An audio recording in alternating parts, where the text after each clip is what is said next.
35 pertanyaan dijawab Jokowi di Polda Metro Jaya terkait tudingan ijazah palsu. Saudara Presiden RI ke-7 Joko Widodo melaporkan persoalan tuduhan ijazah palsu ke Polda Metro Jaya. Jokowi mengaku ditanya sebanyak 35 pertanyaan oleh pihak kepolisian.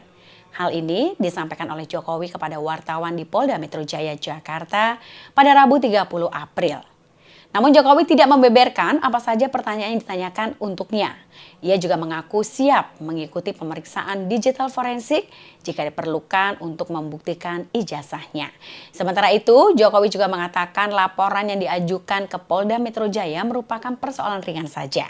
Namun, ia menegaskan langkah ini diperlukan untuk memperjelas segala isu yang sudah beredar.